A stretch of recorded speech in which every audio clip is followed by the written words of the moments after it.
as your live webcast is actually unfolding and you're presenting to the audience, you do have the ability to look at who's actually in the actual webcast by clicking on this Attendees button down here on the control bar at the bottom of Presentation Manager. This will open up an attendees list. Of course, that's resizable as well, but you can sort by name by clicking on the arrow tool here, the company, or the login time. So you can sort many different ways here. This list, however, does not automatically refresh.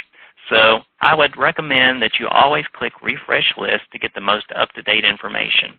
So anyone on the day of the webcast that is actually attending your webcast live would show up in this list. You would get a number up here instead of 0. So let's say you had 150 people in the webcast, it would read 150, and you would see everybody in here. As you're looking through the names, you'll, of course, get a little slider bar here where you can scroll up and down and see who's in there, or you can use the sorting tools to help you out. And you can look and see. This helps you look and view, which companies or whoever you're targeting is actually in the event, see who actually shows up. If you see someone in here who may be a competitor or somebody that you don't think should be attending your webcast, you can always block them using this tool as well. So it would just be a matter of clicking on their name, highlighting their row, and then clicking the Block Attendee button. If you block an attendee, it's going to say, are you sure you want to block them? So what will happen is it will give you that little layer of security so that you can make the choice, am I sure I want to block this person? And if it is someone you want to block, then you will just click and confirm that, and then they will be blocked. And then that will actually disconnect them from the webcast. They will get a message on their screen that says, this content is no longer available to you. Please contact your event sponsor for more information. Something to that effect. I think I've got that pretty close as to what the actual text that shows to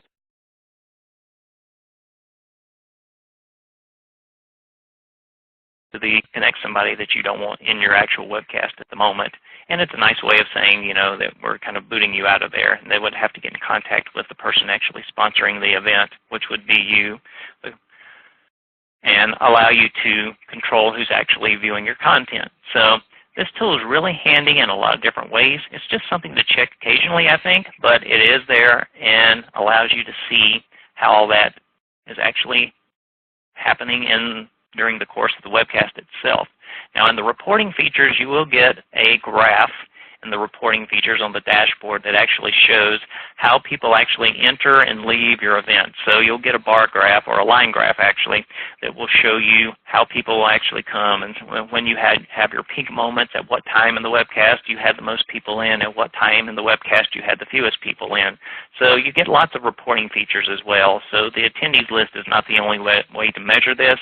The reporting features do offer that as well, but you do have that tool available to you as the webcast is actually happening. So know that you have that there.